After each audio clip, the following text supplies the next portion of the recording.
बिस्मिल्लाहिर्रहमानिर्रहीम। अली यूनुस नाम है जी मेरा। मैं लाहौर से बिलोंग करता हूँ और यहाँ पे हज पे आया अल्हम्दुलिल्लाह गवर्नमेंट के थ्रू। अल्हम्दुलिल्लाह बहुत अच्छी अरेंजमेंट है, कोई सो फार इशू नहीं है। मतलब स्टाफ बहुत कोऑपरेटिव है, खाने का निज़ाम भी अच्छा है, रहाइश वगैरह भी अप्रोप्रिएट हैं। मदीना में तो स्टेट ऑफ द आर्ट था, बहुत ज़्यादा था। यहाँ आके बस एक छोटा सा जो इशू हम फेस यही कर रहे हैं कि अजीज़िया का डिस्टेंस बहुत है हरम से। मतलब हमें 2 बसेस चेंज करनी पड़ती हैं, शटल सर्विस को यूज़ करना पड़ता है। इवन शटल सर्विस भी हमें वहाँ पे स्टॉप पे उतारती है। तो अल्हम्दुलिल्लाह हम तो यंग हैं, कर लेते हैं, लेकिन साथ एल्डरली होते हैं, व्हील चेयर पे होते हैं, तो उनके लिए चलने में थोड़ी प्रॉब्लम है। बाकी सो फार सो गुड अल्हम्दुलिल्लाह। हफ़्ता हो गया मुझे इधर मदीना में, अभी 2 दिन हुए हैं मक्का में हूँ। अल्हम्दुलिल्लाह अच्छा वक्त गुज़र रहा है। उम्मीद है, let's hope for the best कि इंशाल्लाह अच्छा गुज़रे। गवर्नमेंट ने अच्छे अरेंजमेंट्स किए हैं अल्हम्दुलिल्लाह अल्हम्दुलिल्लाह। जी, अभी हमारे हाजी साहब हैं अली भाई, इनसे मुलाकात की, इनके व्यूज़ लिए, तो मैंने मुनासिब समझा कि मैं अपने आज़मीन हज जो हमारे हुज्जाज कराम हैं उनको भी मैं थोड़ा अपडेट कर दूं कि 2012 या 13 से हमने मक्का के जो करीब रिहाइशें थी उनको तर्क कर दिया और हमने अजीज़िया में इनकी शटल सर्विस के साथ हमने रिहाइशें शुरू की थी। और मुझे लग रहा है कि ये हमें हाजियों की मज़ीद बेहतर रहनुमाई और आगाही की ज़रूरत है, हमें इन्हें बताएँ। और चूँकि तकरीबन 11-12 साल हो गया हमें, हम यहाँ पे अजीज़िया में जो मुज़ाफ़ात में और मिना के नज़दीक है, हम यहाँ पे रिहाइशें ले रहे हैं जो सरकारी हज स्कीम है, क्योंकि हम टारगेट करते हैं इसको जो मिडिल क्लास है, जो मतलब अफोर्डेबल भी है और इकॉनमी भी है, हम इसको टारगेट करते हैं। जो हरम के नज़दीक तरीन रिहाइशें, वहाँ पे 2-3 इशूज़ थे। नंबर 1 तो पहला तो ये कि ये रेंज से बाहर होती जा रही थी और महंगी हो गई थी। नंबर 2 ये है कि वहाँ पर पुरानी बिल्डिंग्स भी थी।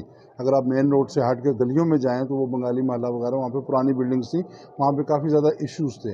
और नंबर 3 ये कि ज़्यादातर बिल्डिंग्स थी वो सिर्फ शाराए हिजरा इब्राहिम खलील के अलावा बाकी जगहों पर बिल्डिंगें जो हैं वो ऊंचाई पर हैं, और चूँकि पैदल ही है वहाँ पर सारा निज़ाम, तो व्हील चेयर्स पे भी जो आज़मीन हज थे उनको बहुत ज़्यादा मुश्किल का सामना पड़ता था क्योंकि बहुत ज़्यादा चढ़ाई थी।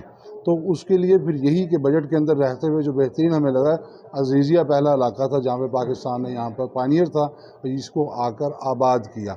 और अब माशाल्लाह यहाँ पर आपको तमाम जो है ना कौमियतों के लोग वो नज़र आते हैं।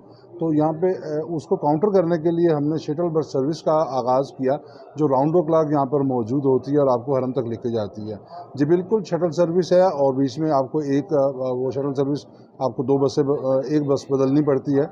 उसकी वजह ये है कि अजयाद अड्डा है जहाँ पर हमारे हज़ारों, तकरीबन मेरा ख्याल है 30 से 35 हज़ार हाजियों का वहाँ पर ड्रॉप पॉइंट है। चूँकि वो टनल से निकल के आपको हरम के पास उतारती है, जो कि गालिबन 100 मीटर या 125 150 मीटर के करीब है, और जो कि करीब तरीन डिस्टेंस है। तो वहाँ पर बाकी जो 3-4 सेक्टर्स की बसें हैं वो वहाँ पर खड़ी नहीं हो सकती। तो वो आगे सऊदी शटल सर्विस है, वो आपको सिर्फ स्प्रिंग पार्क करवाती है और बाहर मसकूता का अड्डा है जहाँ से आज़मीन हज बैठ के तो अपनी सेक्टर की और अपनी मखसूस बस के ज़रिए यहाँ पे आ जाते हैं। तो हम ये समझते हैं कि जो हमारा निज़ाम है इस बजट के अंदर ये बेहतरीन है, और यकीनन जो ज़ईफ़ लोग हैं, जो व्हील चेयर्स के साथ हैं, उनको मुश्किल आती है, लेकिन उसके लिए भी हम मामलीन हुज्जाज वहाँ मौजूद होते हैं और कोशिश करते हैं कि ऐसे अफराद की हम मदद करें और हेल्प करें। तो ये तरीक़ाकार है और ये निज़ाम है। हम कोशिश करेंगे कि अगले साल हम आज़मीन हज को हम मज़ीद बेहतर तरीके से बता सकें कि हमारा मक्के के अंदर रिहाइशें कहाँ पर हैं और यहाँ पर लेने की वजह क्या है। नई वीडियो के लिए दोबारा हाज़िर होंगे, तब तक अल्लाह हाफ़िज़।